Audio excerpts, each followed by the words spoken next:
الحمدللہ رب العالمین والصلاة والسلام علی اشرف الانبیاء والمرسلین نبینا محمد وعلی آلہ واصحابہ اجمعین، اما بعد۔ ہم نے گزشتہ ہمارے لیکچر سے جو قضاء حاجت کے آداب ہیں ان کو ہم نے شروع کیا تھا، اور تقریباً ہم نے 10 کے قریب آداب بما احادیث ہم نے پڑھے تھے۔ تو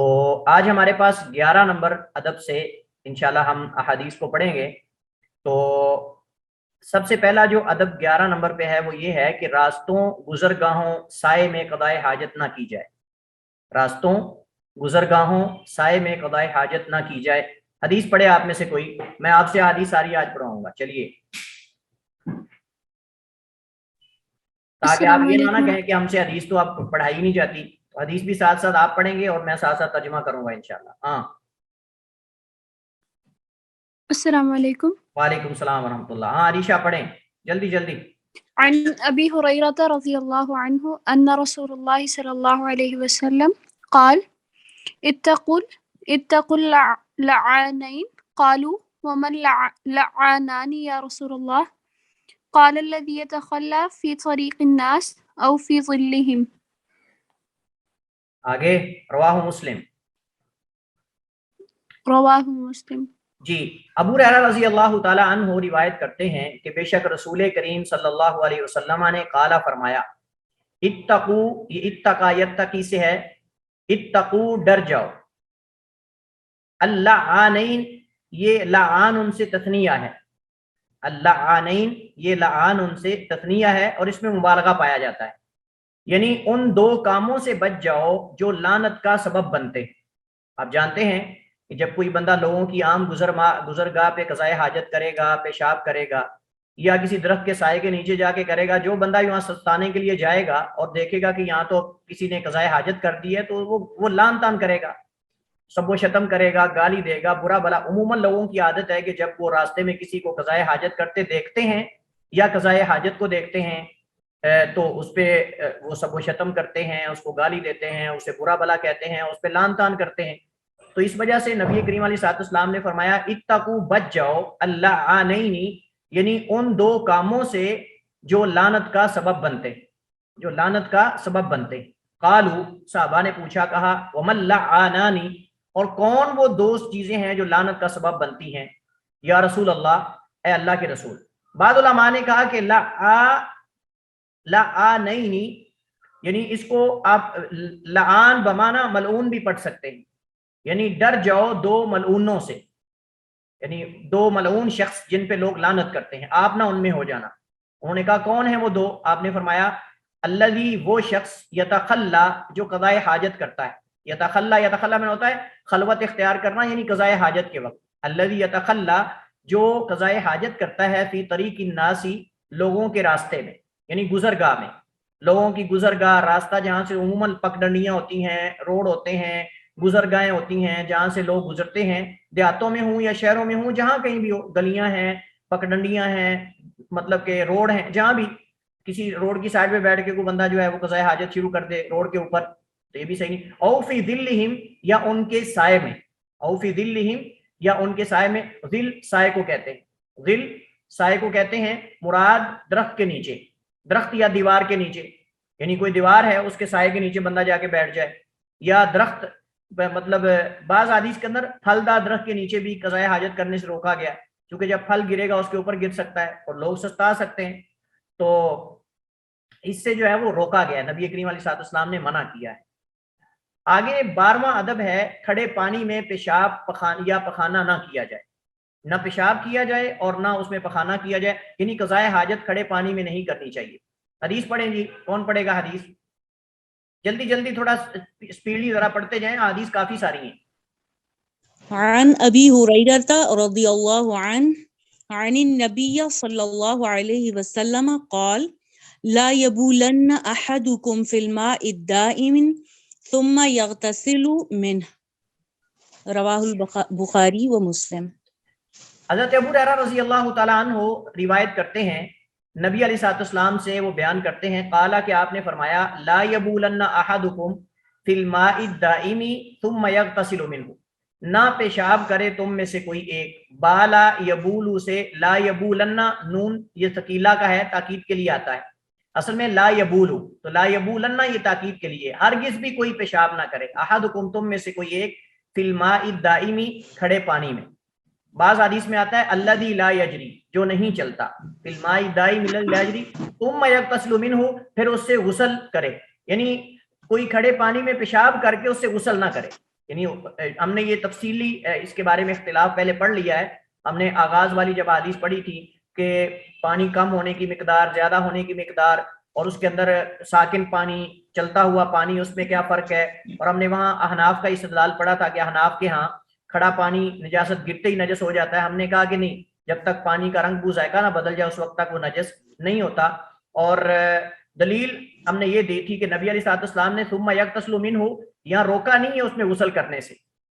لیکن آپ صلی اللہ علیہ وسلم نے کہا کہ اس میں پیشاب نہ کرے پھر اس میں غسل کرے. یعنی ہو سکتا ہے اس کو اس میں غسل کرنا پڑ جائے. جیسے میں نے آپ کو یہ حدیث بیان کی تھی کہ نبی کریم علیہ الصلوۃ والسلام نے فرمایا لا یضربن احدکم امرأته ضرب العبد کہ تم میں سے کوئی اپنی بیوی کو نہ مارے لونڈی کی طرح، غلام کی طرح مارنا. ثم یجامعها آخر اليوم یا آخر النہاری کہ پھر آخر میں رات کے یعنی دن کے آخر میں پھر اسے ہم بستری بھی کرے. تو مطلب اس کو اتنا نہ مارے کہ صاف ظاہر ہے کہ بعد میں تم نے اکٹھے بھی ہونا ہے، تو اتنا نہ مارے کہ پھر اسے نفرت کرنا شروع کر دے. لیکن اس حدیث کا یہ مطلب نہیں کہ اسے ہم بستری نہیں کر سکتا یا اس سے تعلق قائم نہیں کر سکتا. تو بالکل ایسے ہی نبی علیہ السلام نے انجام بتایا ہے کہ تم میں سے کوئی کھڑے پانی میں پیشاب نہ کرے پھر اس سے غسل کرنا پڑے اس کو. ثم یغتسل منہ یعنی پھر اس سے غسل کرنا پڑے اس کو. لیکن یہ ہرگز مطلب نہیں کہ اس پانی سے کوئی غسل نہیں کر سکتا. آپ نے اس کو کہا کہ اس سے پھر اس کو غسل کرنا پڑے، کیونکہ اگر یہاں نہیں مراد ہوتی نا ثم یغتسل منہ تو پھر لا یغتسلن آنا چاہیے تھا جیسے لا یبولن ہے. چونکہ اگر اس کا عطف لا یبولن پہ ہوتا تو پھر لا ثم یغتسلن آنا چاہیے، لیکن یہاں ثم یغتسل ہوا ہے، اس کا مطلب یہ کہ ہو سکتا ہے اس کو اس میں غسل کرنا پڑے. اور یہ حدیث صحیح بخاری اور صحیح مسلم ہے، یہ پہلے ہم کئی جگہوں پہ پڑھ چکے ہیں. 13واں ادب ہمارے پاس جو وہ یہ ہے کہ وضو یا غسل والی جگہ میں پیشاب نہ کرے. وضو یا غسل والی جگہ میں پیشاب نہ کرے. اس میں اختلاف ہے، اس مسئلے میں اختلاف ہے. پہلا قول یہ ہے کہ غسل یا وضو والی جگہ میں پیشاب کرنا مکروہ ہے، یعنی مکروہ ہے صرف، اور یہ جمہور فقہا کا قول ہے. ان کی دلیل کیا ہے؟ رسول کریم علیہ الصلوۃ والسلام کی حدیث ہے ان حمید ابن عبد الرحمن قال، حضرت حمید بن عبد الرحمن بیان کرتے ہیں، قال انہوں نے کہا لقیت رجلا میں ملا ایک آدمی کو، صاحب النبی صلی اللہ علیہ وسلم جو نبی علیہ الصلوۃ والسلام کے ساتھ رہا ہے، کما صاحب ابو ہریرہ جیسے ابو ہریرہ رضی اللہ تعالیٰ عنہ رہے 4 سنین تقریباً 4 سال تک. آپ جانتے ہیں حضرت ابو ہریرہ رضی اللہ تعالیٰ عنہ تقریباً 7 ہجری میں مسلمان ہوئے. 7 سے لے کر 10 تک تقریباً یہ 4 سال کے کم و بیش یہ عرصہ بنتا ہے. تو یہ تابعی بیان کرنا چاہ رہے ہیں کہ مجھے یہ حدیث اس بندے نے بیان کی ہے جو نبی کریم علیہ الصلوۃ والسلام کے ساتھ اتنا عرصہ رہا ہے جتنے ابو ہریرہ رضی اللہ تعالیٰ عنہ رہے، مطلب صحابی ہیں. قالا وہ بیان کرتے ہیں کہ نبی علیہ السلام نے نہا رسول اللہ صلی اللہ علیہ وسلم منع کیا اللہ کے نبی علیہ الصلوۃ والسلام نے ان یمتشط احدنا کل یوم کہ ہم میں سے کوئی روزانہ کنگھی کرے. یعنی نبی علیہ السلام نے روزانہ کنگھی کرنے سے منع کیا ہے. او یبولا یہ ان جو ہے اس کے او کے بعد مقدر ہے، اصل میں او ان یبولا ان مقدر ہے یہاں چونکہ اس کا عطف ہے ان یمتشط پر. تو یہ امتشط یمتشط منا تھا کنگھی کرنا، یہ مشت کنگھی کو کہتے ہیں جو سر کے اندر کی جاتی ہے. تو نبی علیہ السلام نے روزانہ کنگھی کرنے سے منع کیا ہے، مطلب یہ نہیں کراہت کے لیے ہے، تحریم کے لیے نہیں.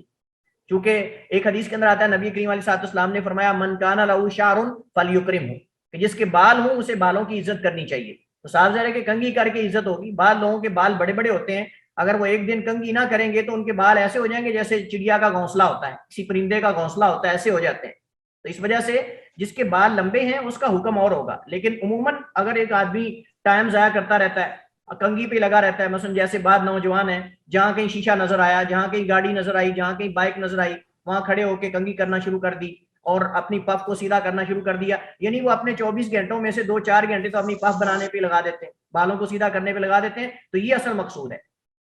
وگرنہ اگر حاجت و ضرورت ہو اور بال بہت بڑے ہوں تو ان کے لیے تو اللہ کے نبی نے کہا ہے من کان لہ شعر فلیکرم، جس کے بال ہوں ان کی عزت کرنی چاہیے بالوں کی. یہ نہ ہو کہ بال رکھنے کا پتہ ہے لیکن بالوں کو سنوارنے کا پتہ نہ ہو، بالوں کو سیدھا کرنے کا پتہ نہ ہو کہ بالوں کا خیال بھی کرنا ہے. بعض لوگ ہوتے ہیں بال رکھنے کا ان کو پتہ ہوتا ہے لیکن بالوں کو خیال کرنے کا پتہ نہیں ہوتا. ان کے اندر سے اسمیل آ رہی ہوتی ہے، اندر جوئیں بھاگ رہی ہوتی ہیں اور دوسرا یہ ہے کہ ایسے نظر آ رہے ہوتے ہیں بال جیسے کسی جانور کا گھونسلہ ہو، جیسے کسی پرندے کا گھونسلہ ہو، کچھ ایسے تنکے، کچھ ایسے تنکے، کچھ ایسے تنکے، تو یہ جائز نہیں ہے۔ تو فرمایا او یبول فی مغتسلہ، یا اپنے غسل خانے میں پیشاب کرے، یعنی اس سے بھی اللہ کے نبی علیہ السلام نے منع کیا ہے، نبی کریم علیہ السلام نے اس سے بھی منع کیا ہے۔ تو انہوں نے کہا کہ یہاں کراہت کے لیے ہے، یہاں نہیں جو ہے یہ کراہت کے لیے، تحریم کے لیے نہیں ہے، یہ پہلا قول ہے۔ دوسرا قول یہ ہے کہ اگر پیشاب یا پانی نکلنے کی کوئی جگہ نہ ہو تو پھر مکروہ ہے، بصورت دیگر جائز ہے، بصورت دیگر جائز ہے۔ یہاں اگر آپ کے ذہن میں یہ سوال آئے کہ او یبول فی مغتسلہ، کہ یہاں نہیں کراہت کے لیے کیوں ہے جبکہ نہا کے اندر نہیں تحریم کے لیے ہوتی، اس کی وجہ یہ ہے کہ ان یمتشط احدنا، کنگھی کرنا یہ حرام نہیں ہے، روزانہ کنگھی کرنا مکروہ ہے لیکن حرام نہیں۔ تو جب کنگھی کرنا روزانہ مکروہ ہے، حرام نہیں، تو پھر پیشاب کرنا بھی مکروہ ہوگا، حرام نہیں ہوگا۔ تو یہ کہتے ہیں کہ اگر پیشاب یا پانی نکلنے کی کوئی جگہ نہ ہو تو پھر مکروہ ہے۔ تو کہتے ہیں کہ اللہ کے نبی علیہ السلام نے جو روکا ہے وہ اس وجہ سے ہے کہ جب اس جگہ میں پانی کھڑا ہو جاتا ہے تو جب پیشاب کرے گا تو ساتھ اس دور کے اندر جگہیں کچی ہوتی تھی، مطلب مٹی کیچڑ وغیرہ بن جاتا تھا غسل خانے میں، اور اگر پیشاب کرے گا تو پانی نکلنے کی نکاسی کا سبب نہیں ہوتا تھا، تو وہ پانی جو نہائے گا اس کے بعد آ کر اس کے اوپر چھینٹے گریں گے یا اسی پر ہی گریں گے، صاف ظاہر ہے جب وہ وضو کرے گا یا کوئی چیز کرے گا تو پاؤں کو سارے چھینٹے پیشاب کے لگیں گے، دوسروں کو بھی نجس کرے گا، تو اس وجہ سے روکا گیا ہے۔ لیکن اگر پانی نکلنے کی جگہ ہو، یعنی جیسے آج کل ہمارے ہاں مطلب آپ دیکھتے ہیں کہ ٹائل لگی ہوئی ہیں اور باقاعدہ جو ہے وہ پکے فرش ہوتے ہیں اور واش روم بالکل پکے ہوتے ہیں، وہاں پیشاب وغیرہ کوئی چیز بھی نہیں رکتی، تو لہٰذا وہ کہتے ہیں کہ اس صورت کے اندر اگر کوئی اس جگہ پہ جا کے کرتا ہے جہاں پانی نکل رہا ہے تو وہاں کوئی حرج نہیں، لیکن اگر پانی نکلنے کا کوئی ذریعہ نہیں ہے، نکاسی کا کوئی سبب نہیں ہے، تو پھر وہاں کرنا مکروہ ہے، بصورت دیگر جائز ہے، یعنی اگر نکلنے کی جگہ ہے تو، اگر نکلنے کی جگہ پانی وہاں رکتا نہیں، بالکل فوراً نکل جاتا ہے، تو پھر وہاں مجبوری کی صورت میں کیا جا سکتا ہے، یعنی عذر کی وجہ سے۔ تیسرا یہ ہے اگر غسل خانے یا وضو کی جگہ کچی یا نرم ہو، یہ دوسرا قول شافعیہ کا ہے، یہ دوسرا قول جو ہے یہ شافعیہ سے ایک دوسری روایت ہے یا دوسرا قول ہے۔ تیسرا قول یہ کہ اگر غسل خانہ یا وضو کی جگہ کچی یا نرم ہو تو مکروہ ہے اور پکی جگہ ہو تو جائز ہے، یہ حنابلہ سے دوسری روایت ہے، یعنی حنابلہ سے ایک پہلی روایت ہے اور ایک یہ روایت ہے کہ اگر جگہ کچی ہے تو پھر مکروہ ہے، لیکن اگر پکی جگہ ہے تو پھر پیشاب کرنا جو ہے وہ جائز ہے، چونکہ وہ پیشاب کرے گا تو فوراً نکل جائے گا پانی کے ساتھ، تو لہٰذا وہ گویا کہ نہ کرنے کی طرح ہے، گویا کہ نہ کرنے کی طرح ہے، اس سے کوئی حرج نہیں پڑتا۔ راجح کیا ہے؟ دلائل آپ کے سامنے ہیں۔ راجح یہ کہ اصل مکروہ ہے،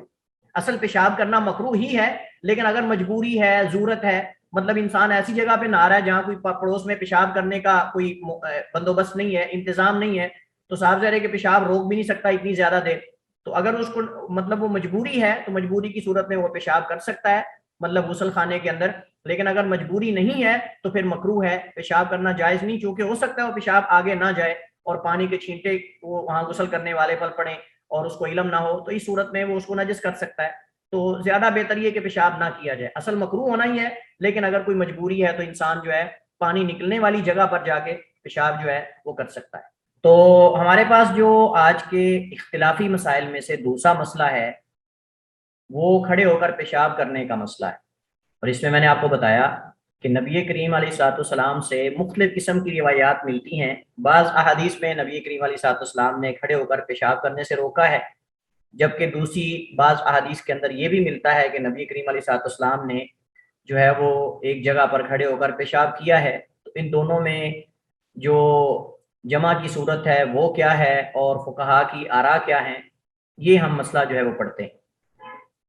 تو سب سے پہلا قول اس میں یہ ہے کہ بغیر عذر یا کسی مجبوری کے کھڑے ہو کر پیشاب کرنا مکروہ ہے، بغیر عذر یا کسی مجبوری کے کھڑے ہو کر پیشاب کرنا مکروہ ہے، یہ قول جمہور فقہائے کرام کا ہے، یہ قول جمہور فقہائے کرام کا ہے، اور ان کی دلیل سب سے پہلے ام المومنین عائشہ رضی اللہ تعالی عنہا کی روایت ہے، حدیث ہے، پڑھیں آپ میں سے کوئی حدیث۔ قالت، یہاں سے قالت من حدثكم أن رسول الله صلى الله عليه وسلم بال قائما فلا تصدقوه ما كان يقول إلا جالسا۔ ام المومنین رضی اللہ تعالی عنہ فرماتی ہیں کہ من حدثکم، حدث یحدث تحدیث سے ہے بیان کرنا، من یہ عاقل کے لیے آتا ہے، من عاقل کے لیے آتا ہے، اور جو کوئی بھی تمہیں بیان کرے، حدثکم یعنی تمہیں بیان کرے ان رسول اللہ صلی اللہ علیہ وسلم بالا قائما کہ بے شک رسول اللہ صلی اللہ علیہ وسلم نے پیشاب کیا ہے کھڑے ہو کر، فلا تصدقوہ اس کی تصدیق نہ کرو۔ حضرت عائشہ فرماتی ہیں کہ جو بھی تمہیں یہ بیان کرے نا کہ نبی کریم علیہ السلام نے کھڑے ہو کر پیشاب کیا ہے تو اس کی تصدیق نہ کرو، یعنی اس کی بات کو نہ مانو۔ ما کان یبول الا جالسا، نبی کریم علیہ السلام نہیں تھے، ما کانا نہیں تھے، یبولو پیشاب کرتے، الا مگر جالسن بیٹھ کر، اللہ کے نبی علیہ السلام نے ہمیشہ پیشاب بیٹھ کر کیا ہے۔ لیکن جیسا کہ آپ جانتے ہیں حضرت عائشہ رضی اللہ تعالیٰ عنہ کہ یہ ذاتی علم اور ان کے نالج کی جو بات ہے، مطلب معلومات کی، یہ ان تک ہے، یعنی ان کو جو معلوم ہے، وگرنہ اگر کوئی دوسرے سے ابھی یہ بتا دیتے ہیں کہ میں نے اللہ کے نبی کو دیکھا ہے تو وہ بھی ہمیں ماننا پڑے گا، پھر ہمیں کوئی جمع کی صورت نکالنی پڑے گی۔ حضرت عائشہ رضی اللہ تعالیٰ عنہ اپنے ذاتی علم کی حد تک بتا رہی ہیں کہ اللہ کے نبی علیہ السلام کبھی بیٹھنے کے علاوہ پیشاب کرتے ہی نہیں تھے، لہٰذا اگر تمہیں کوئی بندہ یہ بتایا کہ آپ نے کھڑے ہو کر پیشاب کیا تو اس کی تصدیق نہ کرو۔ یہ ان کا ایک ذاتی اجتہاد ہے، یہ ان کا ایک ذاتی اجتہاد ہے، وگرنہ دیگر صحابہ کرام نے جیسا کہ صحیح اسانید کے ساتھ یہ مروی ہے کہ بیان کیا ہے کہ اللہ کے نبی نے کھڑے ہو کر پیشاب کیا ہے۔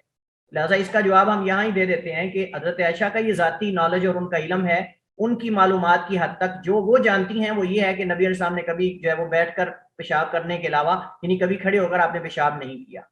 دوسری دلیل ان کی حضرت جابر کی حدیث ہے،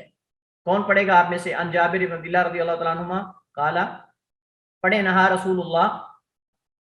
چلیے نہا رسول اللہ صلی اللہ علیہ وسلم کو اور حدیث آئے گی بڑی، اس سے تو اس کو آپ انشاءاللہ آپ سے پڑھوائی جائے گی۔ نہا رسول اللہ صلی اللہ علیہ وسلم ان یبول قائما، کہتے ہیں کہ منع کیا نبی علیہ السلام نے ان یبول قائما کہ پیشاب کرے کوئی کھڑے ہو کر، قائما کھڑے ہو کر، یبولا یعنی پیشاب کرے۔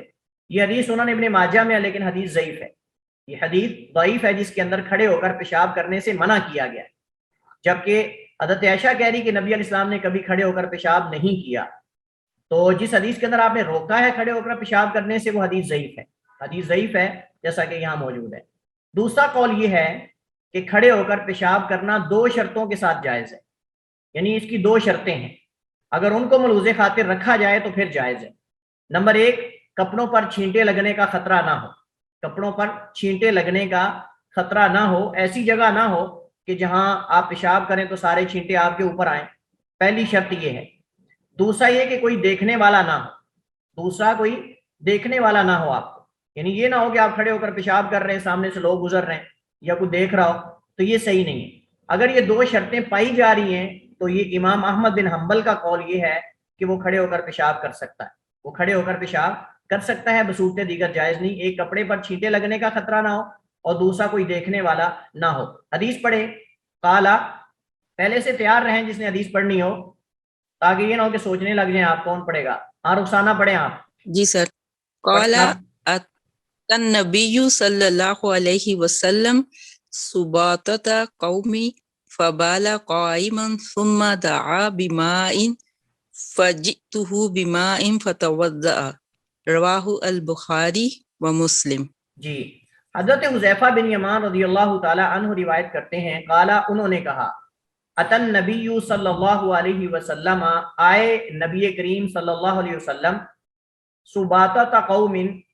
ایک قوم کے روڑی یا گند والے ڈھیر پر۔ سباتا کہتے ہیں جو کوڑا کرکٹ کا ڈھیر ہوتا ہے اس پر، جو کوڑا کرکٹ کا ڈھیر ہوتا ہے گند وغیرہ کا، جس کو ہمارے ہاں عموماً اس کو کوڑا کرکٹ کے ڈھیر بولتے ہیں، تو سباتا اس کو کہتے ہیں۔ قوم میں نا قوم، کسی قوم کے جو کوڑا کرکٹ کا ڈھیر تھا، آپ وہاں آئے، فبال قائمن، اور آپ نے کھڑے ہو کر پیشاب کیا، فبال قائمن، اور آپ نے کھڑے ہو کر پیشاب کیا، ثم دعا بماء،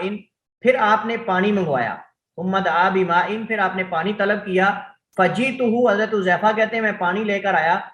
فجئتہ بماء، میں لے کر آیا آپ کے پاس پانی، فتوضأ، تو آپ نے وضو فرمایا۔ اب یہ حدیث بھی صحیح بخاری اور مسلم کی ہے، اور حضرت عائشہ جو کہہ رہی ہیں کہ جو تمہیں بیان کرے کہ نبی کریم علیہ السلام نے کبھی کھڑے ہو کر پیشاب کیا ہے اس کی تصدیق نہ کرو، وہ بھی صحیح بخاری اور مسلم کی ہے، تو بظاہر تعارض لگ رہا ہے۔ تو اس کا حل کیا ہے یہ ہم انشاءاللہ آخری کال میں جا کے اس کو کریں گے۔ تو یہاں اس حدیث کے اندر وہ یہ ہے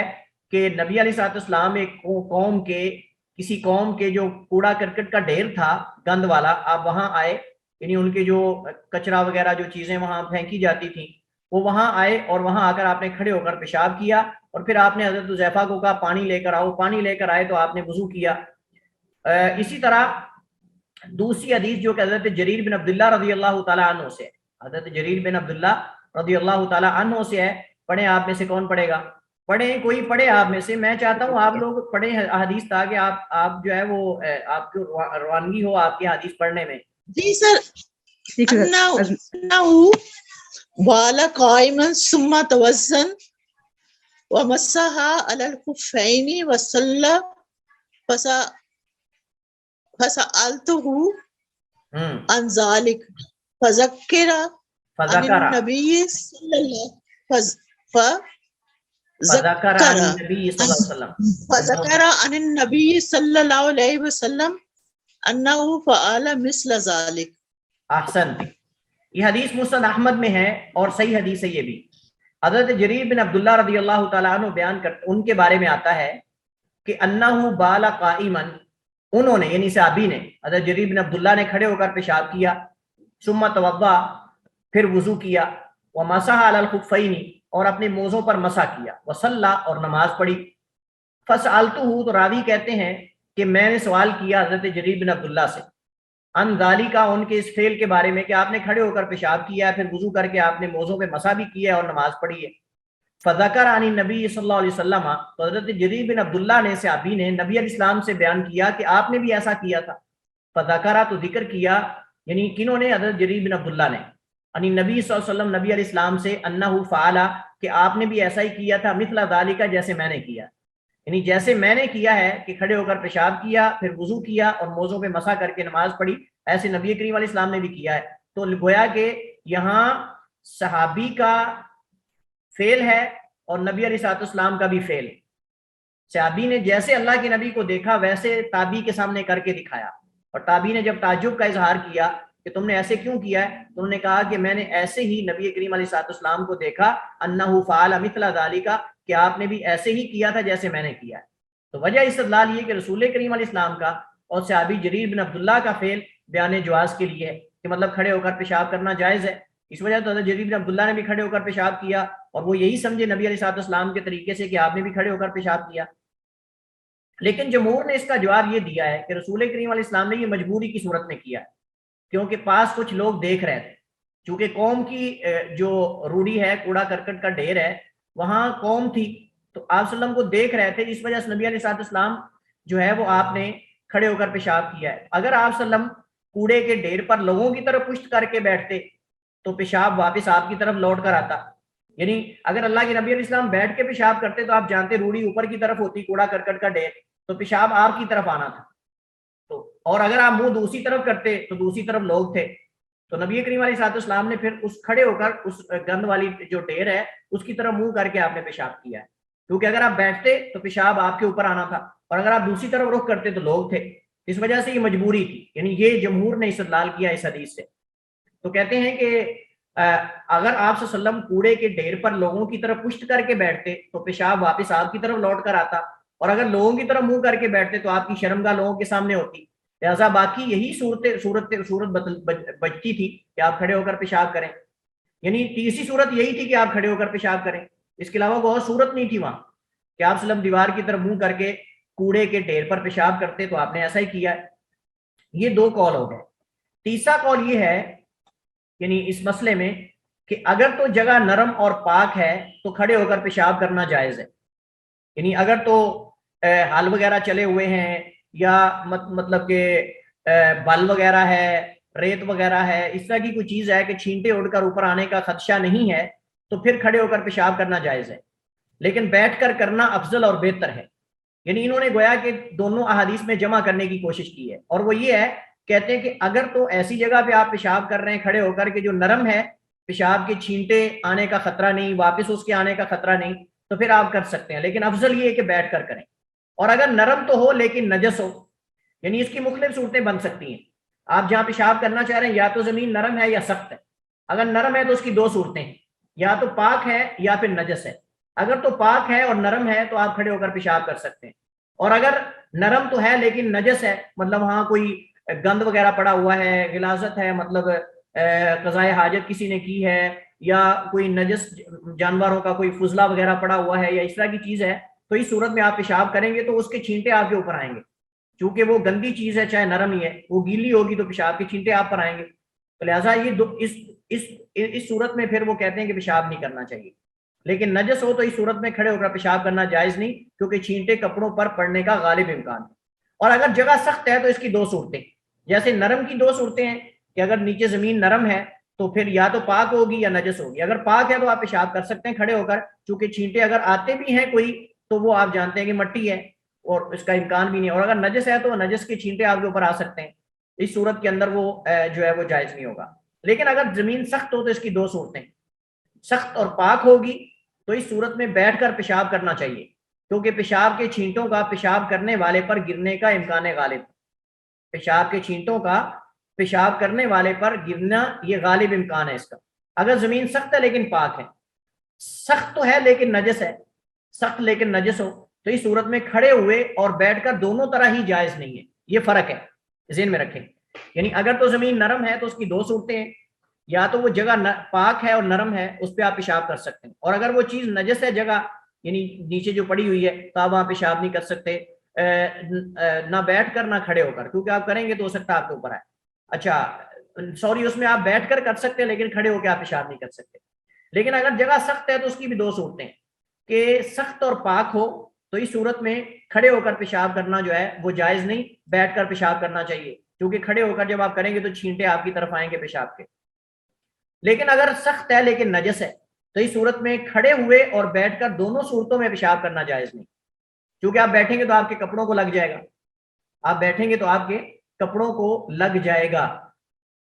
اسی طرح ہم وہ نرم والی بات اگر اس پہ ہم اس کو اپلائی کریں تو اگر وہ جگہ نیچے نرم لیکن نجس ہے تو آپ بیٹھ کر بھی نہیں کر سکتے، آپ بیٹھ کر بھی نہیں کر سکتے، کھڑے ہو کے بھی نہیں کر سکتے، چونکہ نیچے نجاست لگنے کا امکان ہے، کسی دوسری جگہ جا کے کر لیں، کسی دوسری جگہ جا کے کر لیں، کیونکہ اس میں بھی نیچے کپڑوں کو نجاست لگنے کا امکان غالب ہے جب انسان بیٹھے گا تو۔ یہ مالکیہ سے ایک دوسری روایت، یہ مالکیہ سے ایک دوسری روایت، لیکن اس میں اور دوسرے قول میں کوئی خاص فرق محسوس نہیں ہوتا، اس میں اور دوسرے قول میں کوئی خاص فرق جو ہے وہ معلوم نہیں ہوتا۔ دوسرا قول جو ہم نے ابھی پڑھا امام احمد بن حنبل رحمہ اللہ تعالیٰ کی مناسبت سے تقریباً یہ دونوں صورتیں قریب قریب ہیں۔ راجح موقف کیا ہے؟ یہی تیسرا جو تفصیل والا ہے، یہ جو ہم نے تیسرا قول پڑھا ہے نا، یہی تیسرا قول تفصیل والا کہ زمین نرم ہے تو اس کی دو صورتیں ہیں، سخت ہے تو اس کی دو صورتیں ہیں، یہ جو تفصیل والا قول ہے یہ راجح ہے واللہ تعالیٰ عالم، یعنی دونوں طرح کی حدیث کو مد نظر رکھتے ہوئے، دونوں طرح کی حدیث کو مد نظر رکھتے ہوئے۔ حضرت عائشہ کی حدیث کا کیا جواب ہے؟ سر میں بتاؤں؟ ہاں بتائیں۔ جی سر ابھی آپ نے بتایا تھا شروع میں کہ یہ جو انہوں نے ان کی جو حدیث ہے یہ ان کی ذاتی معلومات ہیں، اور ہو سکتا ہے کسی اور صحابی کو اس بارے میں زیادہ معلوم ہو۔ جی حضرت عائشہ رضی اللہ تعالیٰ عنہ گھر میں رہتی تھی، اللہ کے نبی علیہ السلام کے ساتھ باہر تھوڑا ہی جاتی تھی ہر جگہ پہ، تو انہوں نے جو گھر کے اندر نبی علیہ السلام کا فعل اور طریقہ دیکھا ہے اس کو انہوں نے بیان کر کے ساتھ یہ کہہ دیا کہ جو تمہیں یہ بیان کرے کہ نبی علیہ السلام کھڑے ہو کر پیشاب کرتے تھے اس کی تصدیق نہ کرو، لیکن یہ ان کا ایک اجتہاد ہے، جبکہ کئی صحابہ کرام نے یہ بیان کیا کہ نبی کریم علیہ السلام، اور وہ بھی بخاری مسلم کی حدیث ہے کہ اللہ کے نبی نے کھڑے ہو کر پیشاب کیا ہے، تو اس کی پھر یہ جمع کی صورت جو ہم نے نکالی ہے کہ اگر نیچے کوئی نجس جگہ نہ ہو، نجاست وغیرہ نہ ہو، تو انسان جو ہے وہ بیٹھ کر پیشاب کر سکتا ہے اور کھڑے ہو کر پیشاب کر سکتا ہے، بصورت دیگر کوشش کرنی چاہیے کہ انسان جو ہے وہ بیٹھ کر پیشاب کرے، اور یہ تفصیل جو ہم نے ذکر کی ہے یہ زیادہ مناسب ہے اس اعتبار سے۔ یہاں ایک اور اہم مسئلہ ہے اسی سے ریلیٹڈ اور متعلقہ، اور وہ یہ ہے کہ قبلہ رخ ہو کر قضائے حاجت کرنے کا کیا حکم ہے، قبلہ رخ ہو کر قضائے حاجت کرنے کا کیا حکم ہے۔ اس کے بارے میں بھی مختلف طرح کی حدیث ہیں، جیسے پیشاب کرنے کے بارے میں، ایسے نبی علیہ السلام سے قضائے حاجت کرنے کے بارے میں بھی بعض روایات ملتی ہیں جن کے اندر آتا ہے کہ نبی علیہ السلام نے پشت کر کے قبلے کی طرف جو ہے وہ آپ نے پیشاب کیا ہے، اور دوسری حدیث کے اندر آپ نے فرمایا کہ بیت اللہ کی طرف جو ہے وہ استقبال یعنی منہ کر کے پیشاب نہ کرو۔ مختلف طرح کی روایات ہیں، تو ان میں بھی مختلف روایات وارد ہونے کی وجہ سے علماء کے مختلف اقوال ہیں، جیسے کھڑے ہو کر اور بیٹھ کر پیشاب کرنے کے بارے میں، ایسے اس میں بھی تین قول ہیں، ایسے اس میں بھی اس مسئلے میں بھی تین قول ہیں کہ کیا قبلہ رخ ہو کر قضائے حاجت کرنا جائز ہے کہ نہیں۔ ویسے قول اور بھی ہیں لیکن زیادہ معروف قول تین ہیں۔ پہلا قول یہ ہے کہ قضائے حاجت کے وقت آبادی اور صحرا، یعنی مختلف صورتیں ہوتی ہیں، یا تو بندہ آبادی میں ہے یا بندہ صحرا میں ہے، تو کیا دونوں میں حکم ایک ہوگا، یا آبادی میں حکم اور ہے، صحرا میں اور ہے، باہر جہاں کوئی رکاوٹ نہیں ہوتی، آگے دیوار وغیرہ کوئی چیز نہیں ہوتی، تو کیا صحرا کے اندر اور آبادی کے اندر حکم ایک ہے یا مختلف ہے؟ تو ذرا قول اقوال تینوں کو توجہ کے ساتھ سنیے گا تاکہ آپ کو فرق معلوم ہو. تو پہلا قول یہ کہ قضائے حاجت کے وقت آبادی اور صحرا دونوں میں قبلے کی طرف چہرے یا پشت کرنا جائز نہیں. چہرہ یا پشت کرنا قبلے کی طرف چہرہ یا پشت کرنا جو ہے وہ جائز نہیں ہے. یہ قول سلف صالحین سلف خلف میں سے جمہور کا ہے. یعنی سلف اور خلف دونوں میں سے جمہور اہل علم اکثر اہل علم کا قول یہ ہے کہ قضائے حاجت کے وقت آبادی ہو یا صحرا ہو دونوں میں قبلہ رخ جو ہے وہ چہرے کی طرف قبلہ کی طرف چہرہ یا پشت کرنا جائز نہیں. ان کی دلیل کیا ہے؟ سب سے پہلے حضرت ابو ایوب انصاری کی حدیث ہے. پڑھیں کون میں آپ میں سے پڑھے گا؟ عن ابی ایوب الانصاری رضی اللہ عنہ ان النبی صلی اللہ علیہ وسلم قال اذا آتیتم الغائط فلا تستقبلوا القبلة ولا تستدبروها ولكن شرقوا أو غربوا. قال أبو أيوب فقدمنا الشام فوجدنا مراحيض بنيت قبل القبلة فننحرف ونستغفر الله تعالى. رواه البخاري ومسلم. اگلی حدیث کوئی اور پڑھے. عن ابی ہریرہ ان رسول اللہ صلی اللہ علیہ وسلم عن رسول اللہ صلی اللہ علیہ وسلم عن رسول اللہ صلی اللہ علیہ وسلم قال جلس احدکم علی حاجته فلا يستقبل القبلة ولا یستدبرها. جی سر وہ اصل میں باریک لکھا ہوا ہے. چلیے حضرت ابو ایوب انصاری رضی اللہ تعالی عنہ یعنی یہ جمہور کی رائے ہے, جمہور کی دلیل ہے جو کہتے ہیں کہ آبادی ہو یا صحرا ہو کسی صورت میں بھی بیت اللہ کی طرف چہرہ یا پشت کرنا یہ جائز نہیں ہے. چہرہ یا پشت کرنا یہ جائز نہیں ہے, یعنی پیچھا کر کے یا آگے والی سائڈ سے بیٹھنا اس طرف یہ جائز نہیں ہے. حضرت ابو ایوب انصاری روایت کرتے ہیں ان النبی صلی اللہ علیہ وسلم قال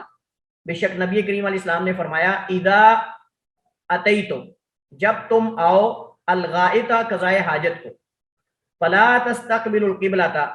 پس نہ تم اپنا چہرہ کرو قبلے کی طرف یعنی استقبال کرو, نہ تم استقبال کرو اپنا رخ کرو قبلے کی طرف ولا تستدبروها اور نہ اپنی پشت کرو. استدبار کہتے ہیں کسی چیز کو پشت دکھا کے جانا اور استقبال کہتے ہیں آگا یعنی سامنے سے آنا. ہم کہتے ہیں نا استقبال قبلہ یعنی قبلہ رخ ہونا, تو مطلب ہم کہتے ہیں فلاں آدمی سامنے سے آیا یعنی یستقبلو, ہم کہتے ہیں اس کا استقبال کرو. ہمارے کہتے ہیں جی فلاں شخصیت آ رہی ہے اس کا استقبال کرو, مطلب اس کو آگے سے کھڑے ہو جاؤ, وہ آپ کی طرف آ رہا ہے آپ اس کی طرف جا رہے ہیں, یہ استقبال ہے. اور استدبار کا مطلب کیا ہے؟ پشت دے کر آگے جانا. تو مطلب یہ ہے فلا تستقبلوا القبلۃ جب تم قضائے حاجت کرو تو نہ اپنا چہرہ کرو قبلے کی طرف ولا تستدبروها اور نہ اپنی جو ہے وہ پشت کرو قبلے کی طرف, یعنی دونوں طرف تمہاری نہیں ہونی چاہیے. پھر کیا کریں؟ ولیکن شرقوا او غربوا, مشرق کی جانب منہ کر لو یا مغرب کی جانب کر لو. تو کیا خیال ہے؟ پاکستان میں تو دونوں طرف ہی شام اور بیت اللہ ہے, کیا خیال ہے؟ جی سر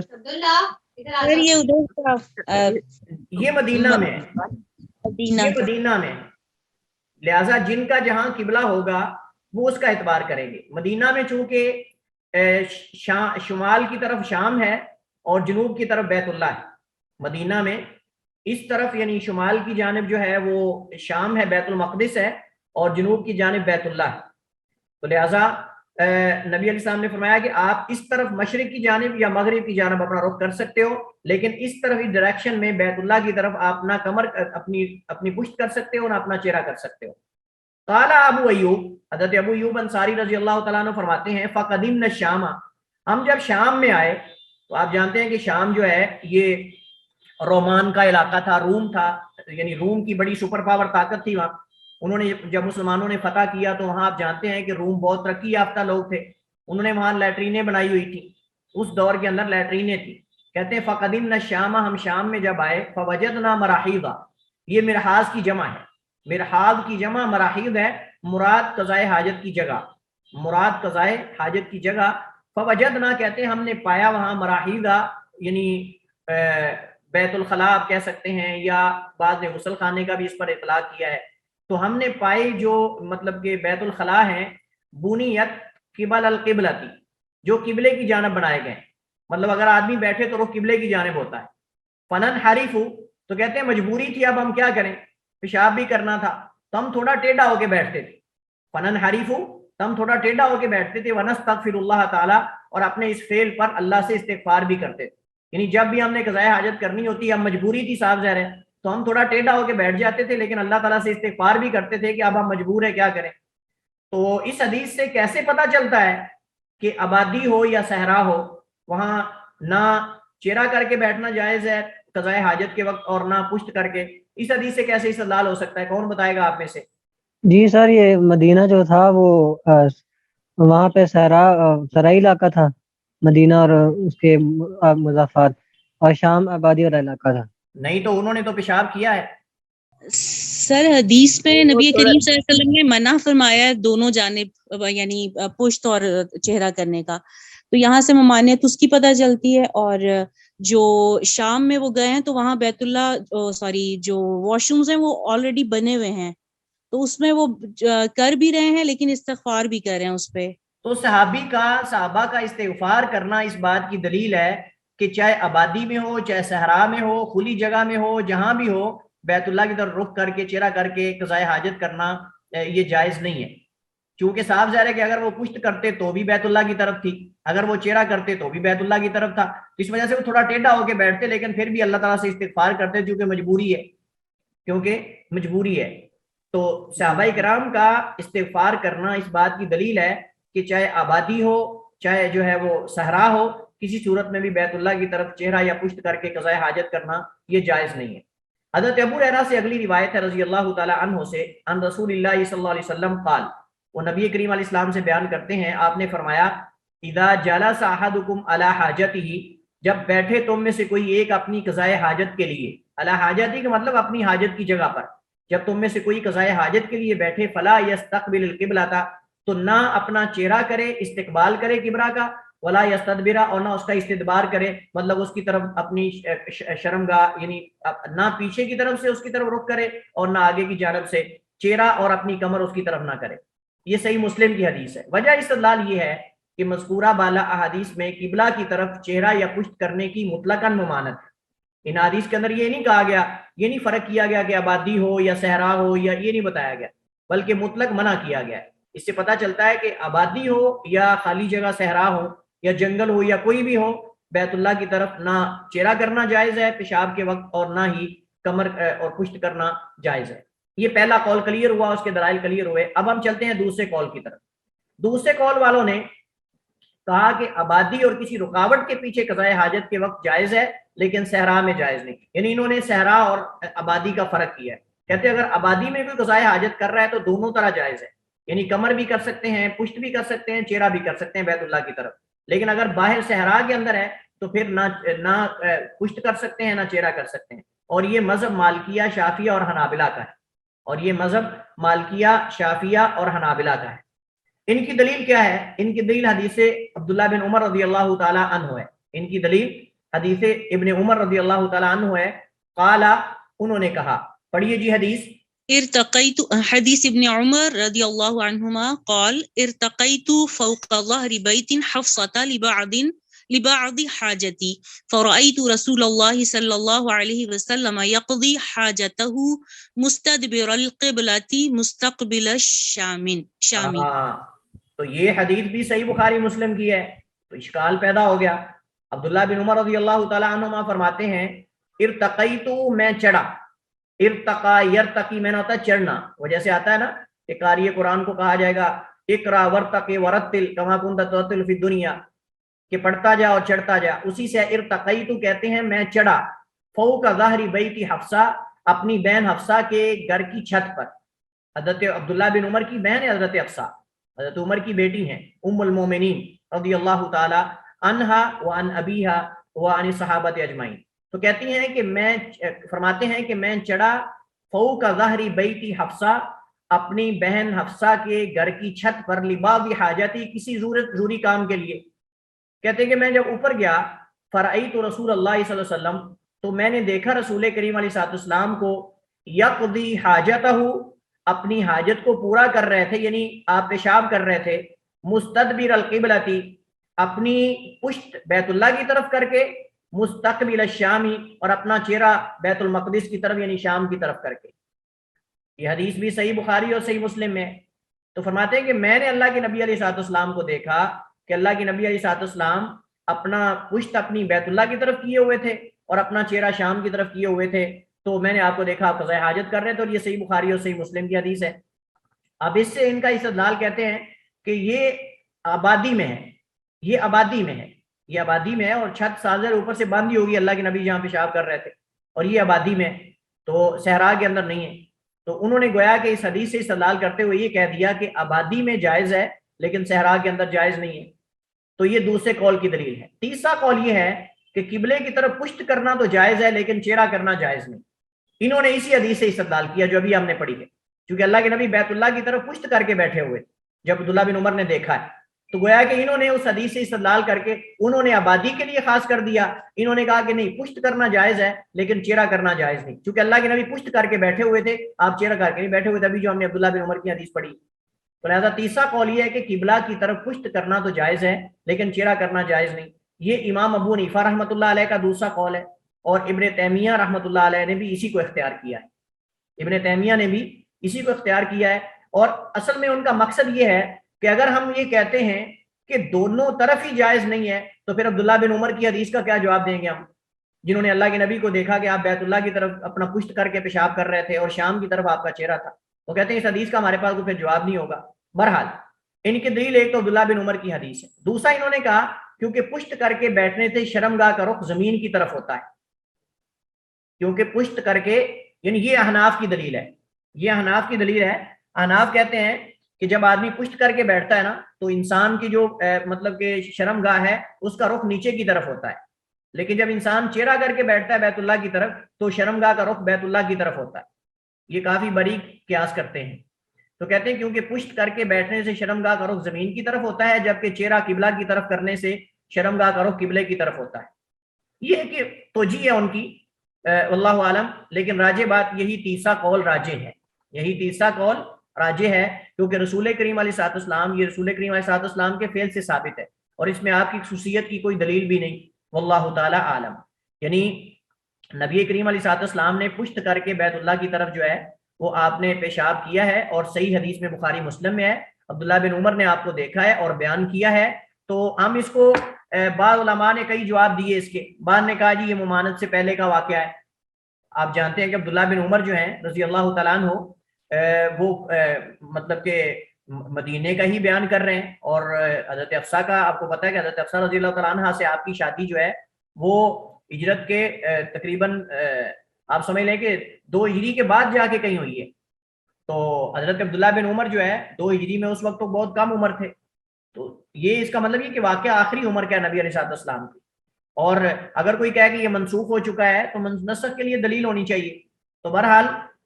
جو ابن تیمیہ رحمہ اللہ تعالیٰ کا موقف انہوں نے یہاں احناف کی تائید کی ہے وہ یہ ہے کہ پشت آدمی کر سکتا ہے لیکن جو ہے وہ چہرہ نہیں کر سکتا، اور احناف نے اس کی توجیہ یہ کی ہے کہ چونکہ جب انسان پشت کرتا ہے تو شرمگاہ کا رخ نیچے کی طرف ہوتا ہے، لیکن جب انسان چہرہ کرتا ہے تو شرمگاہ کا رخ جو ہے وہ بیت اللہ کی طرف ہوتا ہے۔ یہ ایک توجیہ ہے، واللہ عالم یہ کس حد تک صحیح کس حد تک صحیح نہیں ہے، لیکن صحیح بات یہ ہے کہ حدیث کا اگر ہم اس کو کہہ دیتے ہیں کہ اصل یہ ہے کہ نہیں کرنا چاہیے تو یہ زیادہ بہتر ہے، یعنی ہم یہ کہیں گے کہ اصل یہ ہے کہ نہ بیت اللہ کی طرف چہرہ کیا جائے نہ بیت اللہ کی طرف جو ہے وہ پشت کی جائے، لیکن اگر مجبوری ہے تو مجبوری کی صورت میں انسان جو ہے وہ پشت کر سکتا ہے بجائے اس کے کہ وہ چہرہ کرے، جیسے اللہ کے نبی علیہ الصلوۃ والسلام نے یہاں قضاء حاجت کی ہے۔ اب اس کی کیا وجہ تھی یہ صحابی نے بیان نہیں کی، نہ میں بتائی گئی اللہ کے نبی علیہ الصلوۃ والسلام نے کیوں کیا ایسے، تو یقیناً جب اللہ کے نبی سے صحیح سند کے ساتھ ثابت ہے تو یہ اس بات کی دلیل ہے کہ جائز ہوگا تو آپ نے ایسا کیا ہے، اگر جائز نہ ہوتا تو نبی کریم علیہ الصلوۃ والسلام ایسا نہ کرتے۔ لیکن ہم کہیں گے کہ افضل یہ ہے، اولا یہ ہے کہ انسان نہ پشت کرے اور نہ چہرہ کرے، چونکہ اس کے بارے میں احادیث جو ہے دونوں طرح کی وارد ہوئی ہیں، چہرہ کرنے سے بھی منع کیا گیا ہے اور پشت کرنے سے بھی منع کیا گیا ہے۔ البتہ ہم کہہ سکتے ہیں کہ بعض حالات میں نبی علیہ الصلوۃ والسلام کے فعل سے استدلال کرتے ہوئے یہ کہا جا سکتا ہے کہ اگر کوئی پشت کر سکتا ہے، اگر کر لیتا ہے تو انشاءاللہ وہ گناہگار نہیں ہوگا، واللہ تعالیٰ۔ یہ دونوں طرح کی حدیث پہ عمل ہو جائے گا اس طرح۔ آگے ہمارے پاس ایک مسئلہ ہے استجمار اور استنجا میں فرق. استجمار اور استنجا میں فرق. استجمار جو ہے یہ جمرات سے ہے. آپ نے وہ پڑھتے ہیں نا, آپ سنتے بھی حاجی حجاج کرام سے کہ جمرہ کا مطلب یہ ہے کہ وہ جو پتھر ہے اس کو کینکریاں مارنا. تو جمرات مطلب جمرات کو کینکریاں مارنا. تو استجمار پتھر سے, مطلب پتھر, ڈیلے, لکڑی, پتوں وغیرہ یا کاغذ وغیرہ سے استنجا کرنے کا نام استجمار ہے. یعنی پانی کے علاوہ کسی اور چیز سے شرمگاہ کو صاف کرنا اور نجاست کو زائل کرنا یہ استجمار ہے, اور پانی سے نجاست کو زائل کرنا یہ استنجا ہے. بعد میں اس کے لیے بھی استعمال کیا ہے. یعنی بعض کہتے ہیں استجمار کے لیے استنجا بھی استعمال ہوتا ہے, اور اسی طرح پانی سے استنجا کرنے کے لیے بھی استجمار استعمال ہوتا ہے. یعنی ہر ایک دوسرے کی جگہ پہ بھی استعمال ہوتا ہے, لیکن عموماً جب دونوں اکٹھے آئیں گے تو پھر فرق ہوگا. یعنی استجمار سے مراد پتھر, ڈیلے, لکڑی, پتوں یا کاغذ وغیرہ سے صاف کرنا, اور استنجا کا مطلب پانی سے. لیکن بسا اوقات استجمار کے لیے بھی استعمال ہوتا ہے, یعنی استنجا. کیا دونوں استجمار اور استنجا کو جمع کرنا ضروری ہے یا کہ ایک پر ہی اکتفا کیا جائے؟ یعنی یہاں ایک مسئلہ ہے, اور مسئلہ یہ ہے کہ اگر ایک بندے نے مٹی کے ڈیلوں سے یا پتھروں سے یا کسی اور چیز سے استنجا کر لیا ہے, اب کیا ضروری ہے کہ وہ پانی استعمال کرے؟ اگر پانی وہاں نہیں تو کیا اس طرح وہ مطلب کہ تیمم کر کے نماز پڑھ سکتا ہے؟ یا کہ اگر پانی ہے لیکن وہ نہیں استعمال کرتا, وہ استجمار پر ہی اکتفا کرتا ہے, پتھر اور ڈیلے پر ہی, اور اسی طرح جا کے وضو کر کے نماز پڑھ لیتا ہے, تو کیا اس کی نماز ہو جائے گی کہ نہیں؟ یہ مسئلہ ایک اختلافی مسئلہ ہے. یہ مسئلہ ایک اختلافی مسئلہ ہے. آئیے ہم اس کے حقائق کو جانتے ہیں. تو جواب یہ ہے کہ انسان جب قضائے حاجت سے فارغ ہوتا ہے تو اس کے پاس 3 چیزوں کا اختیار ہوتا ہے. انسان جب قضائے حاجت سے, اور یہ مسئلہ اس وجہ سے ہم ڈسکس کر رہے ہیں کہ آج کل یورپ کے اندر جو لوگ عموماً جاتے ہیں, آپ وہاں دیکھتے ہیں اکثر ٹیشو وغیرہ استعمال ہوتے ہیں. اکثر وہاں ٹیشو وغیرہ پانی ملتا ہی نہیں, بعض جگہوں پہ پانی ملتا ہی نہیں بعض جگہوں پہ. تو کیا ایک بندے نے ٹیشو استعمال کر لیے ہیں تو اس کے بعد پانی استعمال کرنا ضروری ہے یا نہیں؟ اس وجہ سے ہم یہ مسئلہ پڑھ رہے ہیں اور اس کا فائدہ ہے. تو ہم کہتے ہیں کہ جب انسان قضائے حاجت کرتا ہے تو اس کے پاس 3 آپشن ہوتے ہیں, اس کے پاس 3 چیزوں کا اختیار ہوتا ہے. نمبر 1, وہ صرف پانی سے استنجا کر لے. اس مسئلے میں بعض سلف کے ہاں اختلاف پایا جاتا تھا, بعض سلف کے ہاں اختلاف پایا جاتا تھا, لیکن بعد میں اس پہ فقہا کا اجماع ہو چکا ہے کہ پانی استعمال کرنے سے پہلے پتھر یا ڈیلوں کا استعمال ضروری نہیں ہے. جی اب سوال آپ سے ہے, سوال یہ ہے کون آپ میں سے بتائے گا کہ جو بعض سلف اس بات کے خلاف تھے کہ ڈائریکٹ پانی سے استنجا کرنا جائز نہیں ہے, پہلے ڈیلے یا پتھر استعمال کرنا چاہیے, وہ کیوں کہتے تھے؟ یہ کون آپ میں سے بتائے گا؟ جی سر, تاکہ اس کی وجہ یہ ہوتی ہے تاکہ ہاتھ سے نہ, پہلے ڈائریکٹ ہاتھ سے ہاتھ نہ لگ جائے نا نجاست کو, تو ہو سکتا ہے یہ وجہ ہو, تو پہلے ڈیلے کا استعمال کرنا بتاتے ہوں. ہاں اور کوئی یہ ایک وجہ بن سکتی ہے. سر عرب میں کریم صلی اللہ علیہ وسلم کی حدیث بھی موجود ہے نا, جس میں ڈیلے استعمال کرنا گیا ہے, تو شاید اس وجہ سے. اور کوئی؟ ماشاءاللہ اتنے سارے دماغ یہاں جمع ہیں, کسی کے ذہن میں کوئی چیز اور نہیں آ رہی؟ سر اللہ تعالیٰ نے قرآن مجید میں ایک جگہ تعریف بھی فرمائی ہے نا, وہ غالباً قبا والوں کی, جو کہ دونوں چیزیں مطلب استعمال, پانی بھی استعمال کرتے تھے. یہ تو افضل ہے نا, لیکن اصل میں وجہ کیا ہے کہ وہ کہتے تھے پہلے مٹی استعمال کرے. ہاں, وہ پانی کو ڈائریکٹ نجاست میں استعمال کرنا مکروہ سمجھتے تھے, وہ پانی کو ڈائریکٹ نجاست میں استعمال کرنا مکروہ سمجھتے تھے. وہ کہتے ہیں کہ پہلے نجاست کو ہلکا کیا جائے مٹی وغیرہ سے, پھر پانی پہ ترس آتا تھا ان کو, پانی پہ ان کو بعض سلف صالحین کو ترس آ جاتا تھا کہ پانی بیچارہ اللہ تعالیٰ نے پاک پانی اتارا ہے, تو اس کو ڈائریکٹ نجاست زائل کرنے میں استعمال کرنا یہ اس پہ گویا کہ ایک طرح کا ظلم ہے. لہٰذا مناسب یہ ہے کہ پہلے ڈیلوں وغیرہ سے ہلکی کر لی جائے نجاست, پھر اس کے بعد پانی استعمال کیا جائے. یہ جیسا کہ بعض فقہا نے یہ ان کی طرف سے توجیہ ذکر کی ہے کہ وہ یہ سمجھتے تھے کہ پانی کو سیدھا استعمال کرنے کی بجائے پہلے ڈیلوں سے ہلکی کر لی جائے نجاست, اس کے بعد پانی استعمال کیا جائے. بہرحال یہ ایک توجیہ ہے, یہ تو بطور فائدے کے میں نے آپ کو ذکر کر دیا ہے. اس وجہ سے میں نے آپ کو یہ بتایا کہ اس پر فقہا کا اجماع ہے کہ پانی استعمال کرنے سے پہلے پتھر یا ڈیلے استعمال کرنا ضروری نہیں. لیکن میں نے آپ کو بتایا کہ قدیم میں جو سلف صالحین ان میں بعض کے ہاں یہ رائے پائی جاتی, لیکن بعد میں سب کا اتفاق ہو گیا کہ یہ ضروری ہے ہی نہیں, یہ توجیہ جو کی جاتی ہے یہ درست نہیں ہے توجیہ. اللہ تعالیٰ ماتا ہے وَأَنزَلْنَا مِنَ السَّمَاءِ مَاءً طَهُورًا، اللہ نے پانی کو پاک اتارا ہے، تو یہ مائع طہور ہے انشاءاللہ۔ اس کی دلیل کیا ہے؟ اس کی دلیل ایک تو حدیث انس رضی اللہ تعالیٰ عنہ یقول فرماتے ہیں، پڑھیے جی حدیث، یہ حدیث ہمارے بلوغ المرام کی حدیث بھی ہے۔ ہاں حدیث انس رضی اللہ عنہ یقول کان رسول اللہ صلی اللہ علیہ وسلم یدخل الخلاء فاحمل یدخل الخلاء مفعول ہے، يدخل الخلاء فأحمل أنا وغلام إداة من ماء وأزنة یستنجی بالماء۔ حضرت انس بن مالک رضی اللہ تعالیٰ عنہ یقول فرماتے ہیں کان رسول اللہ صلی اللہ علیہ وسلم یدخل الخلاء، آپ خلاء میں داخل ہوتے، یعنی جو قضاء حاجت کی جگہ ہے وہاں آپ داخل ہو جاتے خلاء میں، خالی جگہ میں، فاحملو تو اٹھاتا میں، یہ حملہ یحملو سے احملو نحملو،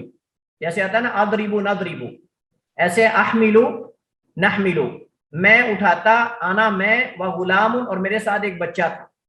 غلام جو ہے وہ یہ اس بچے کو کہا جاتا ہے جو بلوغت کے قریب ہو، جو بلوغت کے قریب ہو یا بلوغت سے پہلے ہو، اس کو غلام کہا جاتا ہے۔ جیسے حضرت عبداللہ بن عباس رضی اللہ تعالیٰ عنہ سے حدیث ہے نا، وہ لمبی حدیث جو احفظ اللہ یحفظ والی، کہتے ہیں کنت خلف النبی صلی اللہ علیہ وسلم ذات یوم فقال یا غلام انی اعلمک کلمات احفظ اللہ یحفظک احفظ اللہ تجد تجاہک اذا سألت فاسأل اللہ واذا استعنت فاستعن باللہ۔ یہ ایک لمبی حدیث ہے، تو اس میں بھی کہتے ہیں نبی علیہ السلام نے فرمایا یا غلام، اے بچے، انی اعلمک کلمات، میں تجھے چند باتیں سکھانے لگا ہوں، ینفعک اللہ بہن، اگر ان پر عمل کر لے گا تو اللہ تجھے نفع دے گا۔ احفظ اللہ یحفظ کا، تم اللہ کی بات مانو اللہ تمہاری حفاظت کرے گا، اللہ کے دین پہ عمل کرو اللہ تمہاری حفاظت کرے گا۔ احفظ اللہ تجد تجاہک، تم اللہ تعالیٰ کی حفاظت کرو، یعنی اللہ تعالیٰ کی بات کو مانو، اس کے احکامات کی پابندی کرو، اللہ تمہاری حفاظت کرے گا، جب یاد کرو گے سامنے پاؤ گے۔ تجد تجاہک لمبی حدیث ہے۔ بہرحال عبداللہ بن عباس بھی اس وقت جو ہے وہ ابھی بلوغت کے قریب تھے۔ کانا رسول اللہ صلی اللہ علیہ وسلم فرماتے ہیں کہ اللہ کے نبی علیہ السلام یدخل الخلاء، خلاء میں داخل ہوتے یعنی بیت الخلاء میں، فاحملو تو اٹھاتا میں، آنا یعنی میں، وغلام اور بچہ، اداوتن یہ برتن کو کہتے ہیں جیسے ڈول وغیرہ ہوتا ہے یا لوٹا وغیرہ یا کوئی بھی پانی کا برتن جو مٹی سے بنا ہوتا ہے، پانی کا برتن مٹی سے بنا ہوا جس کو لوگ یعنی پانی استنجے کے لیے یا وضو کے لیے یا مختلف جگہوں کے چیزوں کے لیے استعمال کرتے تھے، تو پانی کا برتن، اداوتن پانی کا برتن، من مائن جو پانی سے، یعنی ایسا برتن جو کہ پانی اس کے اندر ہوتا تھا، وانازتن اور نیزہ، انازہ یہ نیزے کو کہتے ہیں، اور کہتے ہیں واللہ عالم بعض علماء نے ذکر کیا ہے کہ یہ نیزہ نبی کریم علیہ السلام کو وحشی نے جو نجاشی تھا، جو حبشہ کا بادشاہ تھا، جو مسلمان ہو گیا تھا، اس نے اللہ کے نبی علیہ السلام کو گفٹ کیا تھا۔ وانازہ یعنی یہ نیزہ جو تھا یہ نبی کریم علیہ السلام کو جو حبشہ کا بادشاہ تھا نجاشی، اس نے نبی علیہ السلام کو گفٹ کیا تھا۔ اور آپ جانتے ہیں کہ جو حبشی لوگ ہیں حبشہ کے، وہ زیادہ نیزے میں اور جو نیزہ بازی میں زیادہ سب سے آگے ہوتے تھے۔ بہرحال واللہ عالم ذکر کیا جاتا ہے۔ تو اللہ کے نبی اس کو ساتھ رکھتے تھے، اور اس کے دو فائدے ہیں، کون آپ میں سے بتائے گا؟ نبی علیہ السلام نیزہ ساتھ اکثر رکھتے تھے، اس کے فائدے تو بہت زیادہ، لیکن علماء نے دو فائدے ذکر کیے ہیں۔ ہاں سر ایک تو نبی علیہ السلام اس کو سترا بنایا کرتے تھے اور جب ضرورت پڑتی تھی، دوسرا، اور اس کے علاوہ اگر کوئی کیڑا وغیرہ جو ایسی تکلیف دہ چیز ہوتی تو اس سے اس کو وہ ہٹا دیا کرتے تھے۔ ایک اور ہے فائدہ، اور وہ یہ ہے کہ نبی کریم صلی اللہ علیہ وسلم اس پہ کوئی اپنا کپڑا ہینگ کر دیتے تھے جب ایسی جگہ پہ جاتے تھے تو نہیں، ایک اور فائدہ بھی ہے نا جی، ہاں سپورٹ ہے، مطلب اس سے زمین نرم کرنے کے لیے۔ احسنتی، کس نے کہا زمین نرم کرنے کے لیے؟ سر میں نے کہا۔ رائٹ، احسنتی، بالکل آپ نے صحیح کہا ہے، یعنی اللہ کے نبی علیہ السلام اس سے پیشاب وغیرہ کرنے کے لیے جب پیشاب کرتے تو زمین نرم کر لیتے تاکہ چھینٹے نہ آئیں۔ اللہ کے نبی اس سے زمین نرم، یا ڈیلے وغیرہ نکالنے کے لیے بھی زمین نرم کرتے، یعنی اگر ڈیلے لینے ہوتے مٹی کے، یا اپنے اس زمین سخت ہوتی تو اس کو تھوڑا نرم کر لیتے تاکہ چھینٹے نہ اوپر آئیں۔ یہ باقاعدہ حدیث میں مذکور ہے، یہ باقاعدہ حدیث میں اور کتابوں میں یہ فوائد مذکور ہیں کہ اللہ کے نبی کیوں ساتھ رکھتے تھے۔ ایک تو آپ سترا بنا لیتے تھے، اس کو کھڑا کر دیتے تھے، دوسرا یہ ہے کہ آپ صلی اللہ علیہ وسلم اس سے زمین نرم کر دیتے تھے، اور یہ صحیح بخاری اور صحیح مسلم میں حدیث یہ موجود ہے۔ تو اس سے کیا پتہ چلتا ہے؟ اللہ کے نبی علیہ السلام نے پانی سے استنجا کیا ہے، اللہ کے نبی علیہ السلام نے یہاں پانی سے استنجا کیا، بعض حدیث کے اندر آتا ہے آپ نے ڈھیلوں سے استنجا کیا ہے، یعنی آپ نے دونوں چیزیں الگ الگ استعمال کی ہیں، لیکن آپ صلی اللہ علیہ وسلم سے دونوں اکٹھی استعمال کرنا ثابت نہیں، نبی علیہ السلام سے دونوں اکٹھی استعمال کرنا ثابت نہیں ہے کہ آپ نے پتھر بھی استعمال، ڈھیلے بھی استعمال کیے ہوں پھر بعد میں پانی سے استنجا بھی کیا ہو، ایسا نہیں، آپ ایک چیز استعمال کرتے تھے، دونوں آپ نے استعمال نہیں کی، کوئی اتنا زیادہ اس دور کے اندر پانی بھی نہیں ہوتا تھا تو کنووں سے بھر بھر کے لاتے تھے، تو جب طہارت حاصل ہو جاتی ہے تو پھر شکوک و شبہات میں مبتلا ہونے والی بات ہے۔ بہرحال تو اب یعنی اللہ کے نبی علیہ السلام سے یہ ثابت ہے، کیونکہ پانی نجاستوں کے ازالے کے لیے اصل ہے، تو جب پانی نجاستوں کے ازالے کے لیے اصل ہے تو پھر فرع کی طرف جانے کی ضرورت ہی نہیں، یعنی وہ جو کہتے ہیں نا کہ پہلے مٹی استعمال کریں پھر جو ہے وہ پانی کو استعمال کریں، ہم کہتے ہیں پانی اصل ہے، اللہ فرماتا ہے انزلنا من السماء ماء طہورا، ہم نے نازل کیا آسمان سے پانی، ایسا پانی جو پاک بھی اور پاک کرنے والا بھی ہے، لہٰذا اگر کوئی ڈائریکٹ پانی کو استعمال کرتا ہے، ڈھیلے استعمال نہیں کرتا تو وہ پاک انشاءاللہ۔ تو صرف پتھروں یا ڈھیلوں سے طہارت حاصل کرنے کے ساتھ پانی سے استنجا نہ کرے،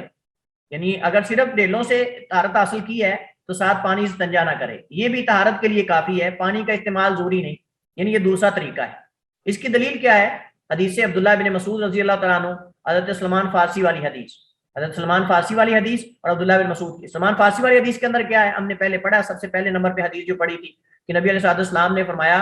کہ ہمیں کہتے ہیں حضرت سلمان فارسی کے، نبی علیہ السلام نے منع کیا کہ ہم جو ہے وہ نستنجیا بروث او ہم ہڈی یا لید وغیرہ سے استنجا کریں، اور جب ہم ڈھیلے استعمال کریں تو تاک استعمال کریں، لیکن وہاں پانی کا ذکر نہیں۔ عبداللہ بن مسعود کے حدیث کے اندر بھی موجود ہے کہ اللہ کے نبی علیہ السلام نے انہیں جو ہے وہ ڈھیلے لانے کے لیے کہا،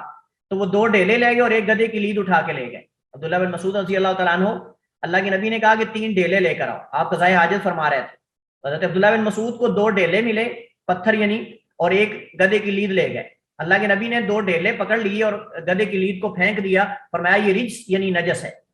تو اس کے اندر بھی آپ صلی اللہ علیہ وسلم نے ڈھیلے استعمال کیے ہیں، پانی استعمال نہیں کیا۔ تیسرا یہ ہے، یہ تیسرا طریقہ ہے، یعنی ایک طریقہ یہ کہ خالی پانی کو استعمال کر لیا جائے، دوسرا خالی پتھر یا ڈھیلے استعمال کر لیے جائیں، اور تیسرا یہ کہ پانی اور ڈھیلے دونوں استعمال کریں۔ اس میں اگرچہ رسول اللہ صلی اللہ علیہ وسلم سے کچھ ثابت نہیں، لیکن طہارت کے لیے یہ طریقہ اکمل اور افضل ہے، لیکن طہارت کے لیے طریقہ اکمل اور افضل ہے۔ اگر پانی وافر مقدار میں موجود ہے تو آدمی پہلے ڈھیلے استعمال کر سکتا ہے اور بعد میں جو ہے وہ پانی استعمال کر لے، تو یہ افضل اور بہتر ہے، لیکن نبی علیہ السلام سے اس طرح دونوں چیزوں کو جمع کرنا یہ ثابت نہیں ہے، چونکہ میں آپ کو وجہ بتائی ہے کہ اس دور کے اندر پانی کو اتنی وافر مقدار میں نہیں ہوتا تھا، اور اس طرح باقاعدہ واش روم نہیں ہوتے تھے، اور نہ اس طرح مطلب کہ نل وغیرہ لگے ہوتے تھے اور ٹوٹیاں ہوتی تھیں کہ آدمی ان کو استعمال کر سکے، تو اس وجہ سے نبی علیہ السلام ایک ہی چیز پہ اکتفا کرتے تھے، اگر پانی میسر ہو گیا تو پانی استعمال کر لیتے تھے، اگر ڈھیلے میسر ہو گیا تو آپ ڈھیلے استعمال کر لیتے تھے۔ وہ جو روایت آتی ہے کہ اہل قباء جو ہیں وہ پہلے ڈھیلے استعمال کرتے تھے پھر اوپر سے پانی استعمال کرتے تھے، اس روایت میں کلام ہے، اس روایت میں کلام ہے، البتہ ان کی تعریف اللہ نے کی ہے کہ جو طہارت کو پسند کرتے ہیں اور کثرت سے پاک صاف رہتے ہیں، لیکن جس روایت کے اندر یہ آتا ہے کہ وہ پہلے ڈھیلے استعمال کر کے پھر پانی استعمال کرتے تھے، اس روایت میں کلام ہے، واللہ اعلم۔ استجمار کی شروط کیا ہے؟ یعنی کس چیز سے آپ استنجا کر سکتے ہیں پانی کے علاوہ، کون کون سی چیزوں کو استجمار کے طور پہ استعمال کر سکتے ہیں، یعنی پانی کے قائم مقام۔ نجاست شرمگاہ سے ران وغیرہ تک نہ پھیلی ہو، نجاست پہلی شرط، نجاست شرمگاہ سے ران وغیرہ تک نہ پھیلی ہو کہ اس کو ڈھیلے استعمال کا آپ کہاں کریں گے، یعنی نجاست پھیلے نہ، اس صورت میں آپ ڈھیلے استعمال کر سکتے ہیں۔ جس چیز سے استنجا کیا جائے وہ پاک ہو، جو خود ہی پاک نہیں وہ آپ کے جو مطلب کہ جگہ کو پاک کیسے کرے گی، شرمگاہ کو۔ اس وجہ سے جو چیز نجس ہے، اللہ کے نبی نے اس وجہ سے لید کو پھینک دیا تھا، آپ نے فرمایا کہ یہ نجس ہے، لہٰذا جس چیز سے استنجا کیا جائے وہ پاک ہو، وہ پاک ہو۔ نمبر 3، اس میں ہڈی، لید، انسانوں یا حیوانوں کی خوراک نہ ہو، اس میں ہڈی، لید، انسانوں یا حیوانوں کی خوراک نہ ہو جس سے استنجا کیا جاتا ہو۔ عبداللہ ابن مبارک رحمہ اللہ تعالیٰ نے کتاب، غالباً کتاب کا نام کتاب الزہد ہے، مجھے اگر یہ مطلب کہ غلط فہمی نہ ہو تو عبداللہ ابن مبارک رحمہ اللہ تعالیٰ نے ایک عورت کا واقعہ ذکر کیا کہ ایک عورت بڑی مالدار تھی، ایک عورت یعنی جو اللہ کے رزق کی بے قدری کرتے ہیں، اور رزق کی، روٹی کی، کھانے والی چیزوں کی بے قدری کرتے ہیں، ان کی توہین کرتے ہیں، ان کے ساتھ ہوتا کیا ہے؟ کہتے ہیں کہ ایک عورت تھی، بڑی مالدار تھی، اور اپنے جو بچے تھے ان کی جو مطلب کہ جب بچے قضائے حاجت کرتے تو ان کی جو شرم گاہ ان کو روٹی سے صاف کرتی تھی، اور ان کو دیوار کی جو سوراخ ہے ان کے اندر رکھتی جاتی تھی، جو دیوار کے سوراخ ہوتے ہیں وہاں رکھتی جاتی تھی، تو یعنی رزق کی بے حرمتی کرتی تھی۔ تو کہتے ہیں کہ اللہ تعالیٰ نے حالات بدلے، جیسے اللہ تعالیٰ مدد تلک الایام نداولها بین الناس، تو وہی عورت جو مالدار اپنے بچوں کا استنجا جو ہے وہ روٹی سے کرتی تھی یا کھانے والی چیزوں سے کرتی تھی، وہ مجبور ہو گئی اس بات پہ کہ ان کو جو ہے وہ اپنے پانی کے اندر ڈبو ڈبو کر وہی گندے ٹکڑے اور وہ دوبارہ بچوں کو بھی کھلاتی اور خود بھی کھاتی تھی۔ تو علماء کرام نے، بے شمار علماء نے یہ بات ذکر کی ہے کہ جو اللہ تعالیٰ کے عطا کردہ رزق کی بے قدری کرتا ہے، توہین کرتا ہے، اہانت کرتا ہے، اس سے استنجا کرتا ہے یا اس طرح کی چیز کرتا ہے، اللہ اس کو اس چیز سے محروم کر دیتا ہے، اللہ تعالیٰ اس کو اس چیز سے محروم کر دیتا ہے، اور ہو سکتا ہے وہی چیزیں اس کو استعمال کرنی پڑے، ہو سکتا ہے وہی چیزیں، جیسے نبی علیہ السلام نے فرمایا نا کہ کوئی کھڑے پانی میں پیشاب نہ کرے، ہو سکتا ہے اس کو اس میں غسل کرنا پڑے، تو اس وجہ سے کوئی اس رزق کی بے حرمتی نہ کرے کہ ہو سکتا ہے کہ اس کو کل خود ہی یہ استعمال کرنا پڑے۔ ہڈی کیوں نہیں استعمال کرنی چاہیے؟ چونکہ نبی علیہ السلام نے فرمایا یہ تمہارے بھائی جنوں کی خوراک ہے، یہ جنوں کی خوراک ہے، لہٰذا تم ہڈی استعمال نہ کرو۔ اور لیڈ چونکہ نجس ہے، اور نجس چیز بذات خود کسی کو پاک نہیں کر سکتی، جو خود ہی نجس ہے وہ دوسروں کو پاک کیا کرے گی؟ اور باقی جو خوراک بننے والی چیزیں ہیں، صاف ظاہر ہے ہمارے اسلام کے اندر جہاں انسانوں کے حقوق کا خیال رکھا گیا ہے وہاں حیوانات کے حقوق کا بھی خیال رکھا گیا ہے۔ کوئی مقدس کاغذ نہ ہو، نمبر 4 کوئی مقدس کاغذ نہ ہو، ہاں البتہ صاف کاغذ کوئی اور ہے تو آپ اس سے جو ہے وہ استنجا کوئی کرنا چاہے تو کر سکتا ہے، جیسے ٹیشو وغیرہ اس طرح کی کوئی چیز، جیسے یورپ کے اندر لوگ مطلب کہ بعض مسلمان بھی مجبوری کی صورت میں وہاں کرتے ہیں، پانی نہیں میسر ہوتا۔ جانوروں سے متعلقہ کوئی چیز نہ ہو، نمبر 5، 5ویں شرط، جانوروں سے متعلق کوئی چیز نہ ہو، جیسا کہ گائے کی دم، مطلب کو بندہ اٹھا کے گائے کی دم سے کرنا شروع کر دے، سینگ ہے، چھترے کی اون وغیرہ ہے، اس طرح کی چیزوں سے نہیں کرنا چاہیے۔ اور یہ ہماری شریعت کی آپ دیکھ لیں کہ یہ کمال ہے کہ علماء نے ان چیزوں کو بھی ڈسکس کیا ہے اور ان چیزوں کو بھی ذکر کیا ہے، یہاں تک کہ جانوروں کے حقوق کا بھی خیال رکھا ہے، جانوروں کے حقوق کا بھی خیال رکھا ہے کہ جانوروں کے جو اعضاء ہیں، ان کے جو پارٹ ہوتے ہیں، ان میں سے بھی کسی چیز کے ساتھ استنجا نہ کیا جائے، کیونکہ یہ غلاظت ہے، اور غلاظت کسی چیز سے اس کو صاف کرنا اس کی اہانت ہے، اس کی یہ توہین ہے اور یہ جائز نہیں ہے۔ نمبر 6 یعنی چھٹی شرط یہ ہے کہ ڈیلے یا پتھر طاق ہو۔ ویتر کا مطلب طاق ہو یعنی جفت نہ ہو، یا 3 ہوں یا 5 ہوں یا 7 ہوں یا اس طرح کر کے۔ ہاں بعض علماء نے کہا کہ اگر ڈیلا بڑا ہو تو اس کے اگر 3 کونے ہیں تو ایک ہی کافی ہے، یعنی اگر پتھر یا ڈیلا کو بڑا ہے اور اس کے 3 اگر کارنر ہیں، 3 اس کے کونے ہیں، تو 3 ڈیلے الگ استعمال کرنے کی بجائے آدمی اس ایک کو استعمال کر سکتا ہے۔ بعض علماء نے یہ ذکر کیا ہے، اور اللہ کے نبی علیہ السلام نے بھی جب وہ گدے کی لید حضرت عبداللہ بن مسعود لے آئے تھے تو آپ نے اس کو پھینک دیا اور آپ نے 2 سے کیا ہے، چونکہ مجبوری تھی، اب اور کوئی مل نہیں رہا تھا، تو اس صورت کے اندر کم بھی ہو سکتا ہے، زیادہ بھی ہو سکتا ہے، لیکن اصل یہ ہے کہ 3 ہوں، 3 یا 3 سے زائد ہوں، 5 7 وتر ہوں، جفت یعنی نہ ہوں بلکہ طاق عدد پر مشتمل ہوں۔ حدیث پڑھیں، عن ابی ہریرہ عن ابی ہریرہ رضی اللہ تعالی عنہ عن النبی صلی اللہ علیہ وسلم انہ قال من توضأ فلیستنثر ومن استجمر فلیوتر۔ ابو ہریرہ رضی اللہ تعالیٰ عنہ نبی کریم علیہ السلام تحیت و تسلیم سے بیان کرتے ہیں، انہ قال کہ آپ نے فرمایا، من توضأ جو کوئی بھی وضو کرے، فلیستنثر اسے چاہیے کہ وہ ناک کو جاڑے، فلیستنثر اسے چاہیے کہ وہ ناک کو جاڑے، ومن استجمر اور جو استجمار کرے یعنی ڈیلے استعمال کرے، فلیوتر تو وتر استعمال کرے، فلیوتر تو وہ طاق عدد استعمال کرے، یعنی ومن استجمر، استجمر یستجمر، استجمار کا مطلب ہوتا ہے ڈیلے یا پتھر وغیرہ استعمال کرنا استنجے میں قضائے حاجت، مطلب کہ اس کو پاک کرنے کے لیے، تو فرمایا کہ جو ڈیلے استعمال کرے فلیوتر تو وہ طاق عدد استعمال کرے۔ صحیح بخاری اور صحیح مسلم کی حدیث ہے۔ آگے ہمارے پاس 16 نمبر جو ادب ہے قضائے حاجت کے آداب میں سے، اگرچہ یہ ضعیف ہے، اگرچہ یہ ضعیف ہے، میں نے باقاعدہ اس وجہ سے ریڈ کلر میں لکھا ہوا ضعیف، کیونکہ اس کے بارے میں حدیث وارد ہونے والی ضعیف ہے اور کوئی اس کی مطابقت، کوئی شاہد، کوئی قاعدہ اس اصول اس کی دلالت بھی نہیں کر رہا، اس پہ دلالت بھی نہیں کر رہا، اس وجہ سے یہ ضعیف ہے. لیکن میں نے چونکہ حدیث ہماری کتاب کے اندر ہے اور اس کے ضعف کو بیان کرنا بھی ضروری ہے، اس حدیث کے ضعف کو بیان کرنا بھی ضروری ہے، اس وجہ سے اوپر ریڈ کلر میں نے ضعیف لکھ دیا ہے. تو پڑھیے حدیث، کون پڑھے گا آپ میں سے؟ یہ 104 نمبر حدیث ہے بلوغ المرام سے. السلام علیکم. وعلیکم السلام. ہاں پڑھیے. وعن سراقة بن مالك رضي الله تعالى عنه قال علمنا رسول الله علم يعلم سے علمنا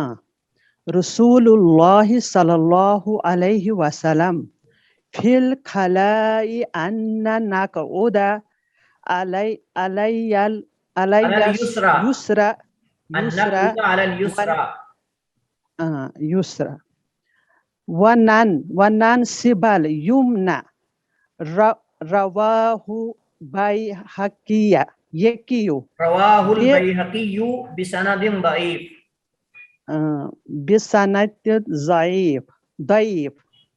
جی، حضرت سراقہ بن مالک بن جوشم رضی اللہ تعالی عنہ، یہ وہی صحابی ہیں کہ ہجرت کے موقع پر جو نبی علیہ الصلوۃ والسلام کا کھوج لگاتے لگاتے آپ کے پیچھے جو ہے وہ چڑھ دوڑے تھے. اللہ کے نبی علیہ الصلوۃ والسلام نے جب دیکھا تو آپ نے ان کو بد دعا دی. یہ نبی علیہ السلام کو پکڑنے کی غرض سے آ رہے تھے. جب اہل مکہ نے اونٹوں کا انعام کا اعلان کیا کہ جو محمد کریم اور ابو بکر کو پکڑ کے لائے گا اس کو ہم 100 اونٹ جو ہے وہ انعام دیں گے، تو واقعہ معروف آپ سنتے رہتے ہیں. تو یہ سراقہ بن مالک جو ہے یہ اللہ کے نبی علیہ الصلوۃ والسلام کے پیچھے جو ہے وہ پہنچ گئے تھے. لیکن اللہ کے نبی علیہ الصلوۃ والسلام نے اللہ تعالیٰ سے دعا کی تو ان کا گھوڑا دنس گیا، اور ایک دفعہ نہیں، 2 دفعہ نہیں، بلکہ 3 دفعہ انہوں نے اللہ کے نبی علیہ الصلوۃ والسلام سے معافی مانگی، پناہ مانگی، اور واپس چلے گئے، اور اس شرط پر کہ کسی کو بتائیں گے نہیں. تو یہ وہی صحابی ہیں رضی اللہ تعالیٰ عنہ. فرماتے ہیں علمنا رسول اللہ صلی اللہ علیہ وسلم فی الخلاء، کہ نبی کریم علیہ السلام نے ہمیں بیت الخلاء کے متعلق یہ سکھایا ان نقعد علی الیسرى، کہ ہم بائیں قدم پر بیٹھیں، وننصب الیمنى، اور دائیں کو کھڑا کریں. رواہ البیہقی بسند ضعیف،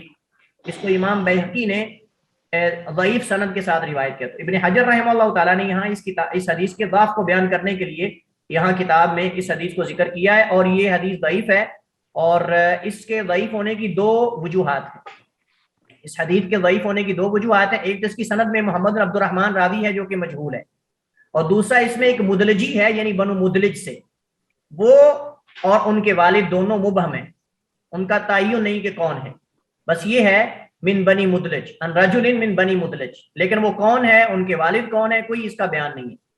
تو لہٰذا مدلجی اور ان کے والد دونوں یہاں مبہم ہیں، اور یہاں گویا کہ اس حدیث کے اندر یہ 2 علتیں ہیں جس کی وجہ سے حدیث جو ہے ضعیف ہے. تو چونکہ حدیث ضعیف ہے لہذا سنت سمجھ کر اس پر عمل کرنا درست نہیں کہ کوئی بندہ جو ہے وہ بائیں قدم پر زیادہ بوجھ ڈال کے بیٹھے اس وجہ سے کہ شاید اس کے اندر کوئی مطلب کہ سہولت ہو یا مطلب کوئی آسانی ہو. تو سنت کے اندر یہ چیز ثابت نہیں ہے، کیونکہ ضعیف حدیث سے شرعی احکام ثابت نہیں ہوتے. البتہ اگر طبی طور پہ، میڈیکلی طور پہ کوئی ثابت ہو جاتا ہے کہ اس کا کوئی فائدہ ہے تو پھر عمل کرنے میں کوئی حرج نہیں.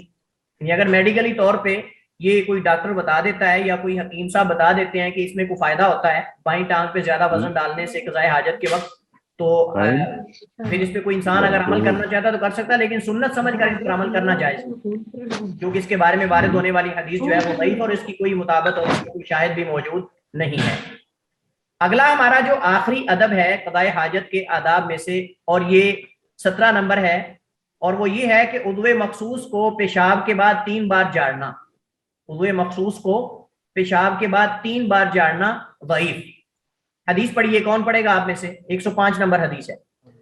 وعن عيسى بن يزداد عن أبيه قال قال رسول الله صلى الله عليه وسلم إذا بال أحدكم فلينثر ذكره 3 مرات رواه ابن ماجہ بسند ضعیف. جی، تو کہتے ہیں کہ عیسیٰ بن یزداد اپنے باپ یزداد سے بیان کرتے ہیں، قالا انہوں نے کہا، قالا رسول اللہ صلی اللہ علیہ وسلم، رسول اللہ صلی اللہ علیہ وسلم نے فرمایا، اذا بال احدکم، جب تم میں سے کوئی ایک پیشاب کرے، فل ینثر، تو اسے چاہیے کہ وہ جاڑے ذکرہو اپنے عضو مخصوص کو اپنی شرمگاہ کو 3 مرات 3 بار. رواہ ابن ماجہ بسند ضعیف، اسے ابن ماجہ نے روایت کیا ہے ضعیف سند کے ساتھ، اور اس حدیث کی سند بھی ضعیف ہے، اور اس میں 2 وجوہات ہیں، اس کے ضعیف ہونے کی 2 علتیں ہیں. نمبر 1، اس کی سند میں یہی جو راوی ذکر مذکور حافظ ابن حجر نے ذکر کیے ہیں عیسیٰ بن یزداد، یہ اور ان کے والد دونوں مجہول ہیں. اور دوسرا، اس حدیث کی سند کے اندر زمعہ بن صالح، یہ اکثر محققین کے ہاں ضعیف ہے، یہ اکثر محققین کے ہاں یہ راوی ضعیف ہے، بلکہ امام نووی نے کہا کہ اس کے ضعف پر ائمہ کا اتفاق ہے، اس کے ضعف پر، ضعیف ہونے پر ائمہ کا اتفاق ہے، لہذا حدیث ضعیف ہے. لیکن بعض علماء نے اس حدیث سے استدلال کرتے ہوئے کہا ہے کہ پیشاب کے بعد عضو مخصوص کو 3 بار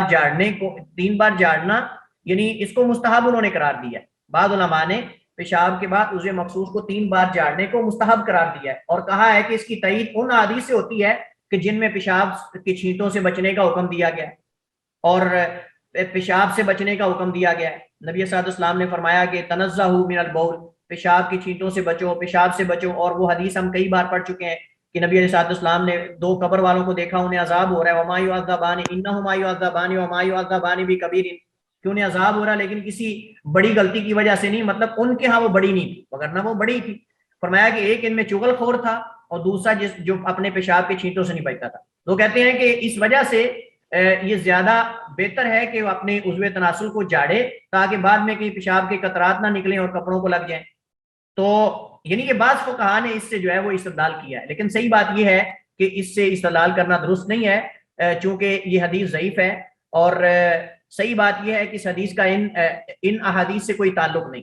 وہ پیشاب کے چھینٹوں سے بچنے کا معاملہ ہے. اور یہاں تو جب انسان اس میں پڑ جائے گا تو پھر وہم میں مبتلا ہو جاتا ہے، اور اس کا معنی بھی صحیح نہیں ہے. معنی اس وجہ سے صحیح نہیں ہے، ایسا کرنے سے پیشاب مسلسل جاری رہتا ہے،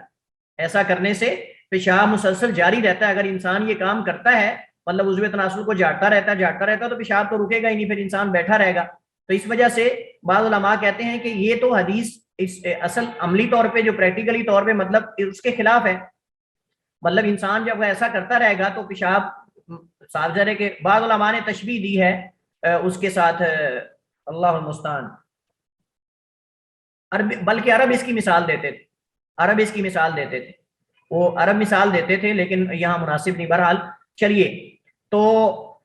وہ کہتے ہیں کہ یہ بالکل عملی طور پہ اس کے خلاف ہے. مطلب انسان اگر یہ کام شروع کر دے گا تو شک و شبہات میں مبتلا ہو جائے گا،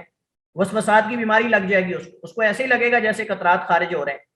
تو لہٰذا اس پر یہ حدیث جو ہے وہ عملی طور پہ بھی اس کے مطابق نہیں ہے. تو اگر انسان ایسا کرے گا تو پیشاب مسلسل جاری رہے گا، جاڑتا رہے گا اگر انسان، تو انسان وسوسات کا شکار ہو جاتا ہے، جس کے سبب اسے قضاء حاجت کو پورا نہ ہونے کا شک ہی رہتا ہے. یعنی اس کو یہی لگے گا کہ شاید اس کی ابھی قضاء حاجت پوری نہیں ہوئی. ابن تیمیہ شیخ الاسلام نے اس مسئلے کو ڈسکس کیا ہے. شیخ الاسلام رحمۃ اللہ علیہ فرماتے ہیں، شیخ الاسلام ابن تیمیہ رحمہ اللہ فرماتے ہیں کہ عضو مخصوص کو جاڑنا صحیح قول کے مطابق بدعت ہے، اور اس طرح عضو مخصوص کی جڑ سے دبا کر پیشاب کو نکالنا بھی بدعت ہے، کیونکہ رسول کریم علیہ السلام نے اسے مشروع قرار نہیں دیا، اور اس بارے مروی حدیث ضعیف ہے، اس کی کوئی اصل نہیں. آگے کچھ اور چیزیں ذکر کی ہیں جو کہ یہاں قابل ذکر نہیں، اتنا ہی کافی ہے. اور یہ مجموع الفتاوی میں ان کی ایک عبارت جو ہے وہ موجود ہے، اس کا میں نے صرف ترجمہ یہاں ذکر کیا ہے. 21 نمبر جلد اور 106 نمبر صفحہ ہے، وہاں یہ تفصیلی مسئلہ موجود ہے. یہاں تنبیہ میں ہے کہ ہم ہر بندے کو نہیں کہیں گے کہ وہ اس پر عمل نہ کرے. اگر کسی شخص کو تجربے سے یہ معلوم ہو جائے کہ پیشاب کے بعد چلنے سے اس کے قطرات خارج ہوتے ہیں تو اس کا حکم خاص ہوگا. ایسے شخص جس کو یہ بات معلوم ہو جائے کہ جب وہ پیشاب کر کے اٹھتا ہے اور چلتا ہے تو اس کے قطرات خارج ہوتے ہیں تو اس کا حکم خاص ہے. ہم ہر بندے کو نہیں کہیں گے کہ وہ جاڑنا شروع کر دے شرمگاہ کو، کیونکہ یہ پھر وسوسات کا شکار ہو جائے گا آدمی. اس کو ہر وقت یہ لگے گا شاید ابھی تک پیشاب ختم ہی نہیں ہوا، بیٹھا رہے گا، ٹائم ضائع کرتا رہے گا، پانی چھوڑتا رہے گا. تو اس وجہ سے ہم کہیں گے اگر کسی کو یہ بیماری واقعتا نہیں ہے تو، اور اس کو لگتا ہے کہ جب وہ پیشاب کر کے اٹھتا ہے تو قطرات جاری رہتے ہیں، تو ایسے شخص کے لیے ہم کہیں گے کہ یہ اس کی خاص حالت ہے. تو اس صورت میں اگر وہ جاڑ لیتا ہے تو کوئی حرج والی بات نہیں ہے. بصورت دیگر ہم ہر ایک پر اس کو اپلائی نہیں کر سکتے، یعنی اسے عام کرنا درست نہیں، کیونکہ اس سے وسوسات اور شکوک و شبہات کا دروازہ کھلتا ہے. اور ہمیں چاہیے کہ